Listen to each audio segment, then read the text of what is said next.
یک انسان مسلمان قوی است.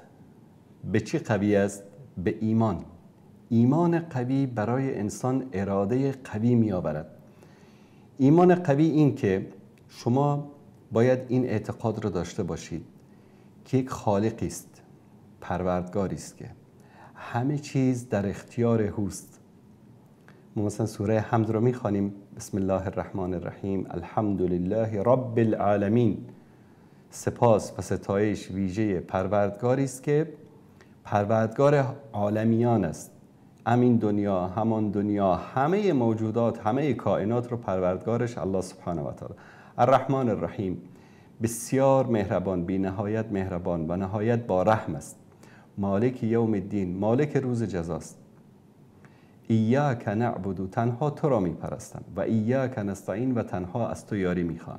بعد از اون دعا میکنیم اهدنا الصراط المستقیم. ببینید وقتی که شما به این آیات تأمل بکنید، فکر بکنید که شما پروردگاری را میپرستید که مالک همه چیز است، مالک همه کائنات است. هرچی که در خیر شما باشد برای شما آسان میکند و هرچی که شر باشد برای یک مؤمن از شما دور میکند. ایمان قوی برای انسان اراده قوی می آورد. وقتی که انسان ایمانش ضعیف می شود، اراده انسان هم ضعیف می شود. به طور مثال میخواید یک جای برید یک کار بکنید، تجارت بکنید.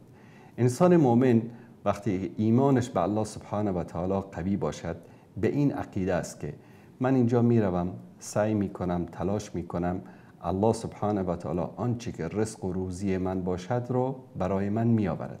اگر در این راه شکست خورد، ضرر کرد، چی میگوید؟ میگوید که خواست الله سبحانه و تعالی بوده است، حتما خیری در این نهفته است. من یک حدیثی رو برای شما بیارم که این حدیث واقعا اگر به این حدیث فکر بکنید اراده شما رو قوی میکند. رسول الله صلی الله علیه و آله و سلم میفرمایند عجبا لامر المؤمن، تعجب میکنم از کار مؤمن، از عملکرد مؤمن، از زندگی یک مؤمن.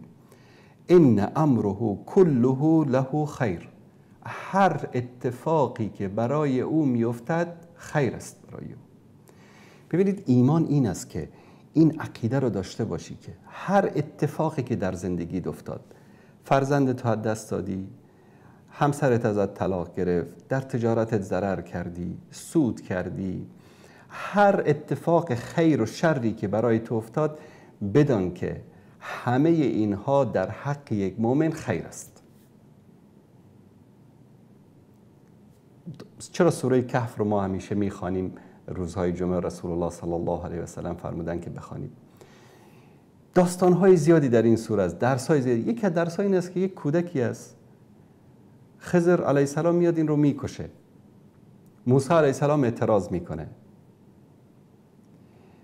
خضر علیه السلام در آخر داستان میگه که سبب کشتن این کودک این بود که پدر و مادرش مؤمن بودن و این کودک که بزرگ میشد سبب اذیت و آزار و فتنه برای آنها میشد. به خاطر همین الله مقدر کرده بود که این کودک در خردسالی بمیرد.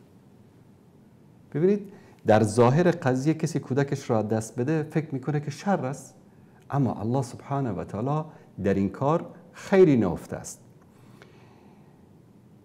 ولیس ذلک لاحد الا للمؤمن، و این برای هیچ کس نیست این آرامش و این ایمان الا برای مؤمن.